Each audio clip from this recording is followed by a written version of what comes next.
Hello everybody. So today also we're gonna discuss a sutta in this program. So last week we started a new Dhamma program. The name of this Dhamma program is Peaceful Buddhism. So we hope to discuss important suttas that Buddha taught us that will help us gain wisdom. So I'll introduce myself. My name is Bhante Mahinda Vijay. I'm a Theravada Buddhist monk from the Sri Lankan forest monastic tradition, and I hope to share with you my experience and my knowledge on suttas and the Tipitaka. Today we hope to discuss about truth. So how to discover truth and how to recognize truth. So the sutta I'm gonna take today is Caṅkī Sutta from Majjhima Nikaya, and I have shared the link with you. You can go and take a look at the sutta. It's quite long. I'm not going to go through all the details in the sutta because there's a kind of a story in that sutta. I just want to take the important points that will help us to identify truth. So let's move on to the lesson. So before that, friends, I will take one sutta from a different book called Itivuttaka Pali. This is from Khuddaka Nikaya, the fifth part of Sutta Pitaka, the first part of Pali Canon. So this is a sutta uttered by the Buddha, so very small one. Buddha says, Bhikkhus, I say that the ending of defilements is for one who knows and sees. So ending of defilements means complete purification of the mind. So we have to purify the mind, as we discussed last week. Purification of the mind is important because of all the defilements, we will have to experience suffering when we travel in this existence, continued existence. When the mind is purified from all these defilements, the cause of suffering will cease. The cause of suffering is craving, and craving will cease. And as a result, that person will be able to escape from suffering. So Buddha says, in order to end all the defilements, in order to purify the mind from all the defilements, one has to know and see. So purification of the mind or ending of defilements is not for one who does not know or see. So knowing and seeing is these two words are very important. So Buddha said, for one who knows and sees what? So what you have to see and know. The ending of defilements is for one who knows and sees suffering, its origin, its cessation, and the path leading to the cessation of suffering. So these are the Four Noble Truths. The Four Noble Truths should be known and should be seen. So there has to be the knowledge, there has to be the vision. So Buddha said that if one wants to end suffering and purify the mind from all defilements, they have to know and see the Four Noble Truths. So Buddha said that enlightenment, he described enlightenment with these two words. You have to know and see. So if someone's able to know the Four Noble Truths, they have the knowledge and see that they are truths, then that person will be able to develop the path and end all the defilements and purify the mind. So it's like you have to see the direction, the direction that you have to go in order to follow that path. So realization of Four Noble Truths and seeing the Four Noble Truths with the eye of wisdom. So seeing means not with the physical eye, it's with the eye of wisdom. So when someone's able to have the knowledge and the vision, then that person will be able to gradually develop the path and purify the mind completely and escape from suffering. So before everything, before practicing the path, one has to know and see in order to purify the mind from all defilements. So Buddha talked about knowing and seeing. And these two words are important when we try to find the truth, right? Because truth has to be known and truth has to be seen. So, but in the world, when we live in this world, we might meet with people, or we might hear of people's words saying that they have found truth, and they would declare that they have found the truth. So most of the time, when somebody thinks that they have found truth, they would declare that to the others in the society. They would say, "I know this, I see this," and they would also say, "Only this is true, anything else is wrong." So they would come to that final decision, saying that, "I know this, I see this, only this is true, anything else is wrong." But Buddha didn't say that. Only the Four Noble Truths are truths, everything else is wrong, everything else is false. Buddha didn't say that. He never said that. He only said suffering is a noble truth which has to be comprehended. And craving is the cause of suffering, the second noble truth which has to be eradicated. And cessation of suffering is the third noble truth which have to be achieved. And path is the fourth noble truth that has to be developed. So Buddha only said that these four truths are truths, but he never said that only this is true, anything else is wrong. But if we try to find truth in this world, we might come across with people who would say, "I know this, I see this," and they will have the view that only this is true and everything else is false. So most people or most teachers would come to this final decision thinking that only this is true, anything else is wrong. So in this situation, they're not ready to give up their view and go beyond that, because they are kind of confined in that view, because they have the impression that they know and that they see, and they would come to the views that only this is true, anything else is wrong. So they're not open to options. Okay, if somebody tells them a better truth than that, something more valuable than that, than their realization, they will not accept that, because they have come to the view that only this is true, everything else is wrong. So this is an important thing when we learn about the truth. So in this sutta, dear friends, Buddha explains 5 ways of choosing a path to realize the truth. So these 5 ways are faith, approval, oral tradition, recent cogitation, reflective acceptance of a view. So I'll explain this. Faith is belief, right? So one can come to an understanding based on belief, based on faith, and they might think, "Oh yeah, I see, I know," and they would say that this is true and only this is true, everything else is false. They will come to that view, but that conclusion is based on faith, just faith.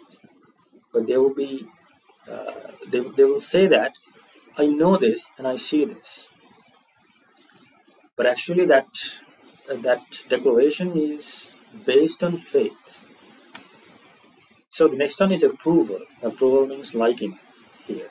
So one would like something, they would approve something and say, "Because I approve this, or because I like this, this is true, everything else is false." So they would say that based on approval, based on their liking. And the next one is oral tradition. So there can be some kind of a teaching in the world which came through the generations. So it's kind of an oral tradition, and people would learn that teaching and say, because I learned this, I have learned this, and because of that, I know and I see, and only this is true, everything else is false. They would come to that conclusion, but actually that conclusion is based on oral tradition. They only learned something came from their something they learned from their teachers, and that's an oral tradition, and they learned that, and because of that learning, they would come to the understanding, or they would come to the final conclusion that they have found truth, and they would say, I know this and I see this, and everything else is false. But actually that knowledge, or that realization that he claims to have, is based on oral tradition. And next one is recent cogitation. That means one can reflect, or one can ponder upon something with their mind, and they might logically think to rationalize some kind of understanding, and they would come to that understanding gradually when they ponder upon on that thing, on that understanding, and they would say, yeah, I came to this understanding. For an example, let's take a scientist. So a scientist would come to a view based on this recent cogitation. So they would think of that, they would observe and get details and data, and they would think of that and come to some kind of a view. So that is recent cogitation. And they will perhaps, sometimes they might say that I know and I see, and only this is true, everything else is false. But actually that declaration is based on recent cogitation, right? And next one is reflective acceptance of a view. So there can be a view in the society, and someone might be in the society and come into that view, either a religious view or some other view, and they would somehow come to that view because of the society that they lived in, and they would accept that view and say, I know and I see, everything else is wrong, only this is true. But actually that declaration is based on reflective acceptance of a view. So these are the 5 ways of choosing a path to find truth. So the world, the people in this world would go in these 5 paths to find truth. But Buddha said these 5 things may turn out in 2 different ways here and now. So in this, because you might have faith to something which is not true, and you cannot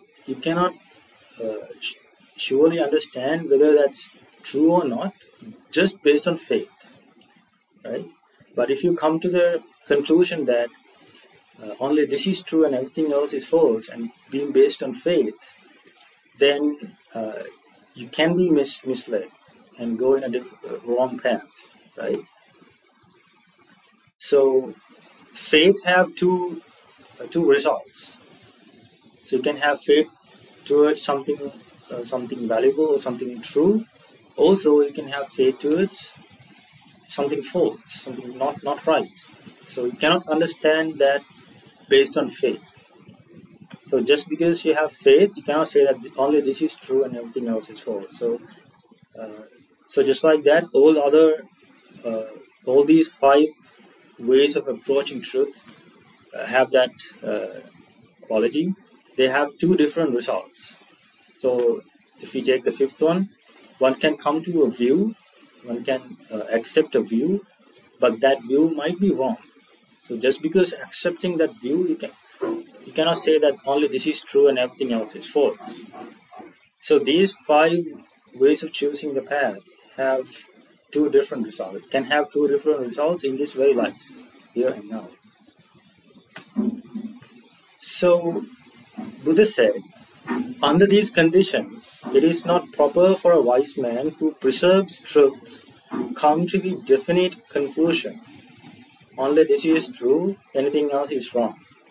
So under these conditions, these 5 conditions, if somebody comes to an understanding and say that only this is true and anything else is wrong, he does not preserve truth. So Buddha said truth has to be preserved, because if you come to a view and say that only this is true and everything else is false, so what if that view is wrong? And if there's another view which is right, which is true, that person will not accept that truth, because he has already come to the conclusion that saying that only this is true and anything else is false, anything else is wrong. So Buddha said, under these conditions, it is not proper for a wise man who preserves truth to come to the definite conclusion. So if somebody says only this is true, anything else is wrong, that person does not preserve truth. He doesn't have any chance of finding the truth, because he is kind of attached to that view, saying that only this is true and anything else is wrong. So he does not preserve truth. He doesn't have any chance of realizing the truth. So Buddha says, how truth is preserved? How can someone preserve truth? So a person might come to an understanding or a view based on faith. So that person will say, if that person has faith, if he says, my faith is thus, this is faith. He understands that he's based on faith. And he says, this is my faith. But he does not say that. He does not come to the conclusion that only this is true and anything else is wrong. So he has not discovered the truth yet. He hasn't discovered the truth. But he is only based on faith. But his truth is preserved. He has the chance to realize the truth later on in his life. Because he knows that the understanding that he has is based on faith. And he would say, my faith is thus. He would say that. So it is not wrong to have faith on something.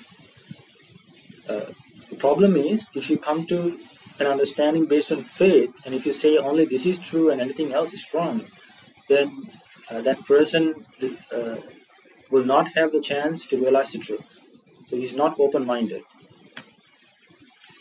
So, but if someone comes to an understanding based on faith, he would say, my faith is thus. But he does not say only this is true, anything else is wrong. In that situation, Buddha said, truth is preserved. He has a chance to realize the truth. So the same theory applies to all the 5 conditions. So one can come to a view based on, let's say, recent cogitation. Let's say a scientist. He might have different reasons to come to that final decision.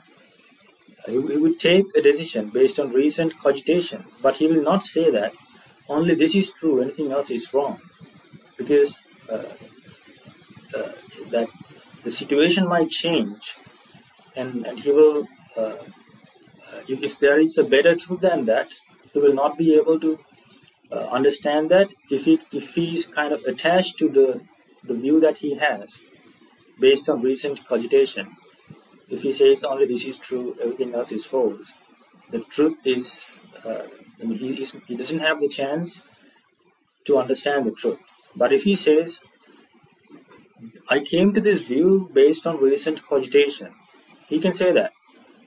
That's okay. But if he does not say that only this is true, anything else is wrong, he still has the chance to realize the truth. So that is the preservation of truth. So here we understand how truth is preserved and how truth is not preserved. So this is very important if someone wants to find the truth. They have to understand this. So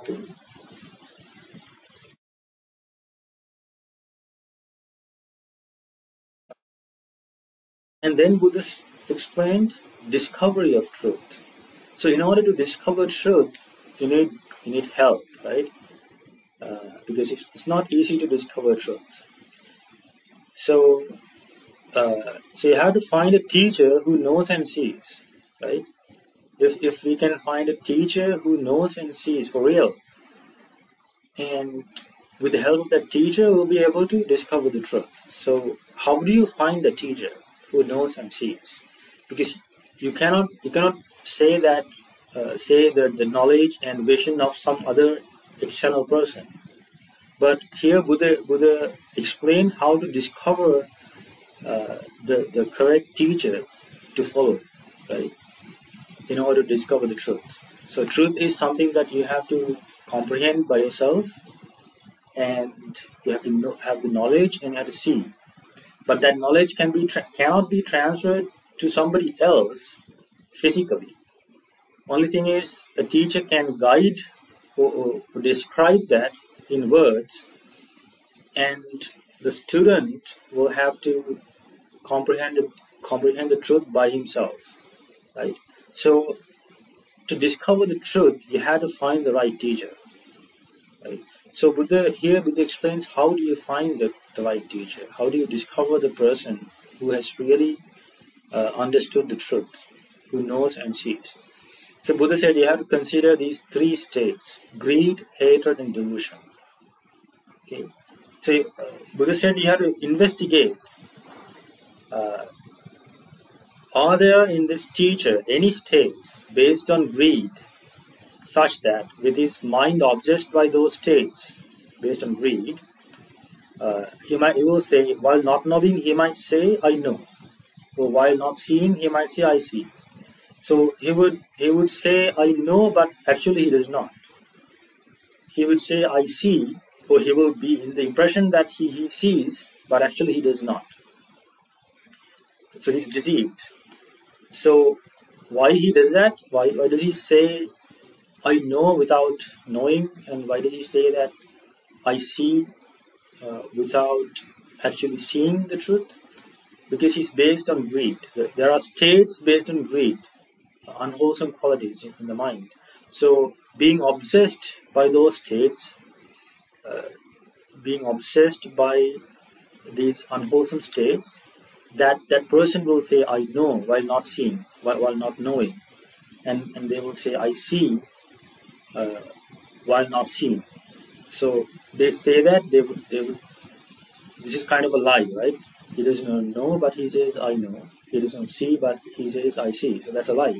So he would say that lie because he's obsessed by greed and the states based on greed.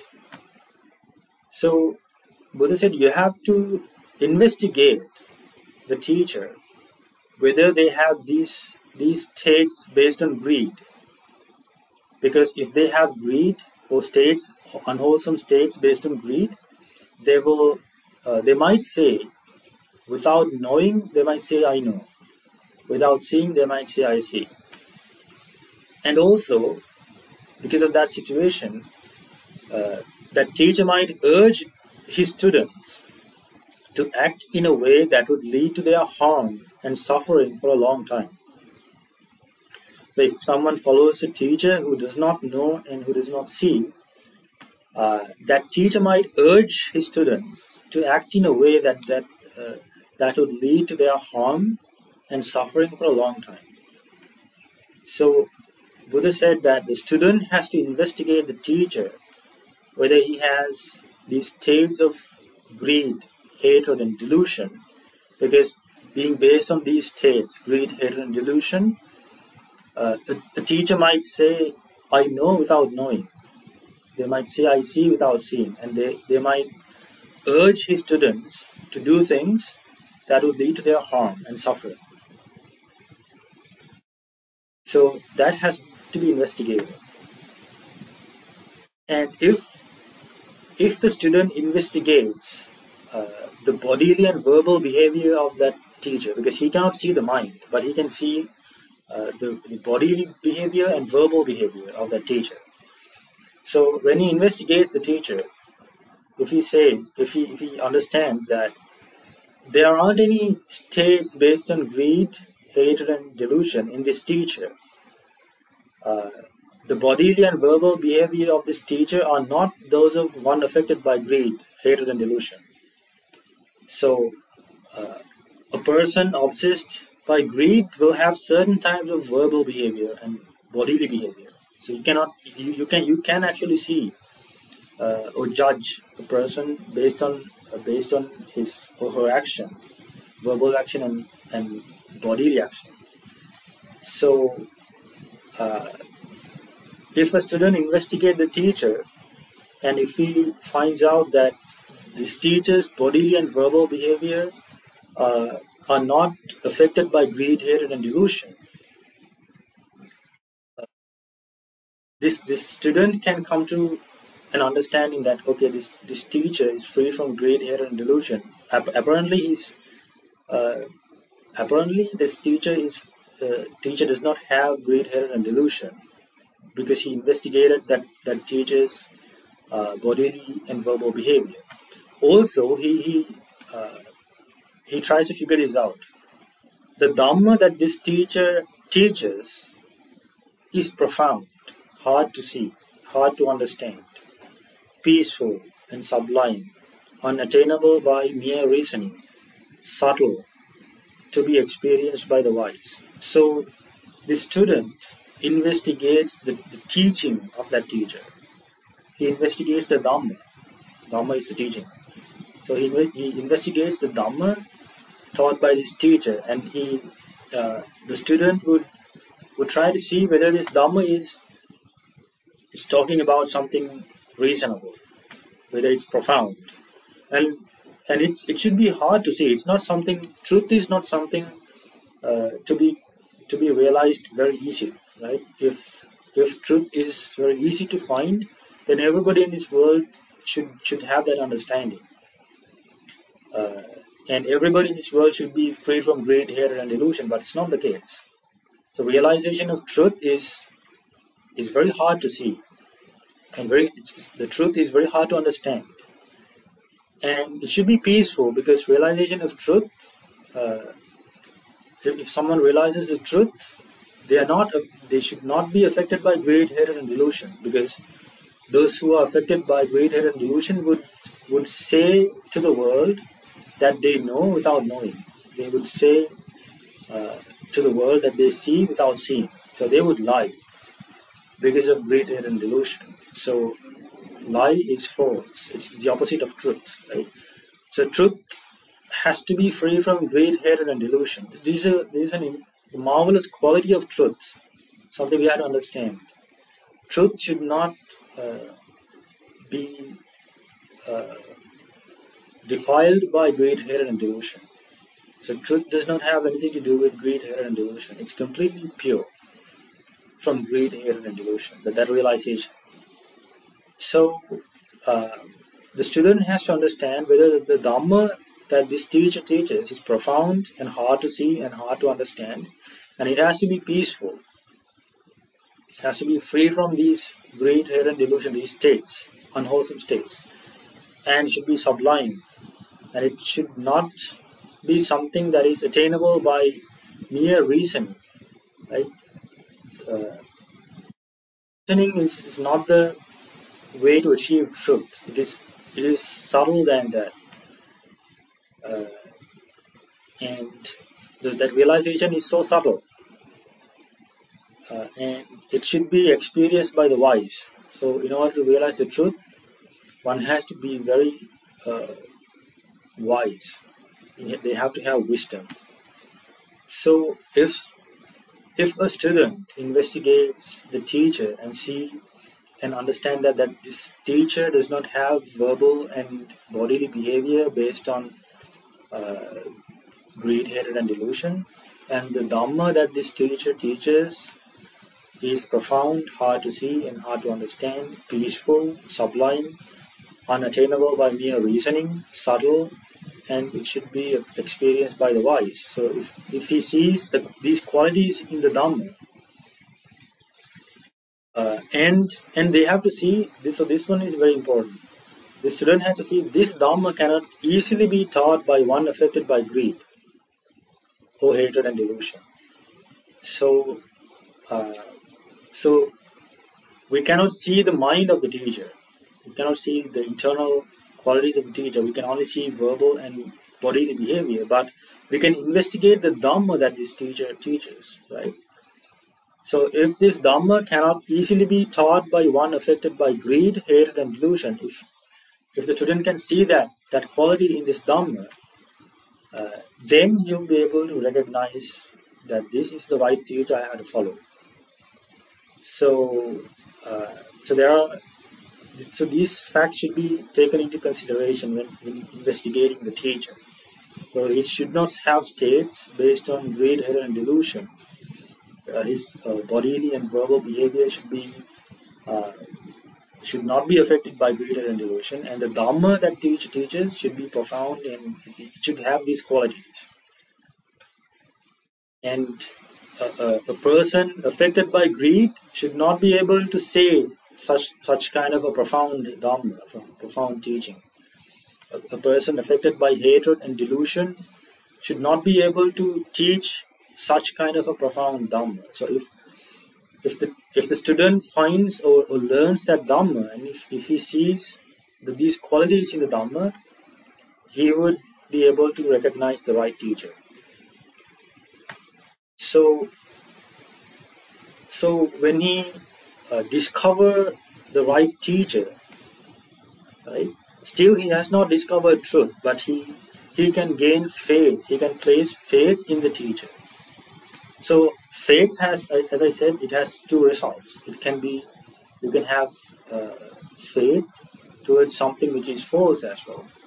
Also you can have faith towards something true. So this student places faith in this teacher after investigating. So he sees these good qualities in the teacher so that he has faith. He can place faith in this teacher. And then he visits him, pays respect to him, gives ear to him. He hears the teaching, the Dhamma, and he memorizes the Dhamma, what he learned. And he examines the meaning of the teachings he memorized. And also he gains a reflective acceptance of those teachings. So he comes to he accepts the teachings, but he has not discovered truth yet. Okay. So when he gains a reflective acceptance of those teachings, zeal springs up. So we'll have the great liking or zeal to realize the truth, to realize that, comprehend that Dhamma. And when zeal has sprung up, he applies his will. And having applied his will, he scrutinizes, he discovers, or he observes the importance of the Dhamma. And having scrutinized, he strives. Resolutely striving, he realizes within his life, with the body, that means within his life, the supreme truth, and sees it by penetrating it with wisdom. So he penetrates with wisdom and he achieves that truth. He realizes the truth. He gains the knowledge and he penetrates it with wisdom after going in this path, right? So in order to come to this state, he has to have faith towards the right teacher. So he has to do the investigation first to find the right teacher. When he finds the right teacher who can teach the right Dhamma to him, he will gain faith. And because of faith, he will visit him and pay respect to him, give ear to him, and he has the Dhamma, memorize that, examine the meaning, and gain the reflective acceptance of those teachings, and then zeal would spring up, and he can apply his will, he can scrutinize and strive, and then he will be able to gain the knowledge and the vision. Right? So this is discovery of truth. So he when he gains the knowledge, he can say, I know. When he gains the vision, he can say, I see. But he does not say, only this is right, everything else is false. So, but he will say, I know this, and I say this. And he has gone beyond faith. he has gone beyond faith because he has come this long way to see the truth by himself, by his own wisdom. So he would have that personal experience. He would have that experience, that knowledge and vision. It is not based on somebody else. But faith helped him to come to that state. Faith towards that right teacher helped him to come to that state. But when he discovered the truth, that knowledge and that vision is not based on anybody else's words. So he himself has the understanding that this is true. So this is the discovery of truth. And Buddha said, this is the discovery of truth, and it is not final arrival of truth. So the final arrival of truth is, Buddha said, the final arrival at truth lies in the repetition, development, and cultivation of those same things.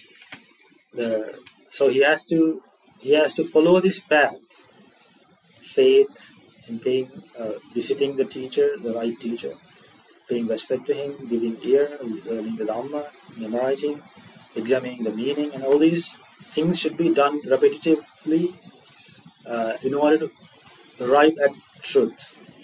So after discovering the truth, he has to follow the path to arrive at truth, so that he will be able to escape from greed, hatred, and delusion. When they escape from greed, hatred, and delusion, they would have the knowledge and they would have the vision. They can say that I know and I see. Okay, but they are not affected by greed, hatred, and delusion. And he will never say that only this is true and everything else is false, because he knows that in order to come to that realization, he has to have that open-minded attitude when discovering the truth. So he will not make others attached to this view, or he will not make others. He will not take possession of others, trying to put his view into others' minds. But he will just say the Dhamma, and he will say that these are the truths. But he will never say that everything else is wrong, only this is right. So this way, the Buddha said, you can arrive at the final. You can arrive at truth. So that was the final arrival at truth, and there that person, that student, will be able to escape from greed, hatred, and delusion. So in order to find the right teacher, we have to investigate the bodily and verbal behavior of that teacher. So personally, I take refuge in the Buddha, Dhamma, and Sangha. And there are other people who take refuge in the Buddha. So Buddha lived 2,500 years ago, but his teachings are still there. So we can learn the teachings. And in those teachings, the verbal behavior and bodily behavior of the Buddha are described. And also, if we take this particular sutta alone, so this is the verbal behavior of the Buddha, because Buddha explained how to arrive at truth, the final arrival at truth. So if someone is able to understand that this is a very wise approach to come to the truth, then he sees the verbal behavior of the Buddha. So also there are other numerous suttas, numerous teachings of the Buddha which help the follower to escape from unwholesome states. So if someone's able to understand that this Dhamma is so profound, is so subtle, and he cannot understand this by mere reasoning, and only the wise person will be able to understand this. So this Dhamma has these qualities. So if someone's able to see these qualities in the Dhamma, then he will have faith, and he will learn this Dhamma and practice that and examine the meanings, and then little by little they will be able to come to the understanding. So here the Buddha explains the discovery of truth, and the final arrival at truth. So I think this is a very amazing explanation of discovering the truth. So if we take the Four Noble Truths, Noble Truth of Suffering, so he would explain the Noble Truth of Suffering because there is this suffering that these beings who travel in this samsara have to experience all the time when they travel in this samsara. So he had to he had to explain the Noble Truth of suffering. And then he explained the Noble Truth of the cause of suffering. The cause of that suffering, because we have to get rid of that cause in order to escape from suffering. So Buddha had to explain the cause of suffering, the second Noble Truth. And the third Noble Truth is the cessation of suffering, eradication of craving, and that person will have to follow the Noble Eightfold Path in order to reach that state. So dear friends, today we were able to learn about truth, how truth is not preserved and how truth is preserved, and how to discover the truth with the right teacher who can teach us to realize the truth, and how to follow that path and arrive at truth. So I think this teaching will help us to understand the Buddha, his qualities, and how he explained his way of realizing the truth. And we can clearly see the wisdom of the Buddha, and he never forced his students to believe his words. He gave the freedom to decide for themselves the way to find the truth. So, and he explained that clearly, how to find the truth and how to realize that, and how to purify the mind from greed, hatred, and delusion. I hope this sutta will help you to find the truth and realize the truth. So, okay, so let's find out. So today we talked about truth and learned a very important sutta taught by the Blessed One, and let us share all the merit with all the heavenly beings and all the beings, sentient beings in this world. May all of them be well and happy. May they be free from suffering. May all of them be able to realize the Four Noble Truths. Sadhu, sadhu, sadhu. And may all of the friends who joined us today, may all of you be well and happy. May all of you be able to realize this good Dhamma, this Four Noble Truths. Sadhu, sadhu, sadhu.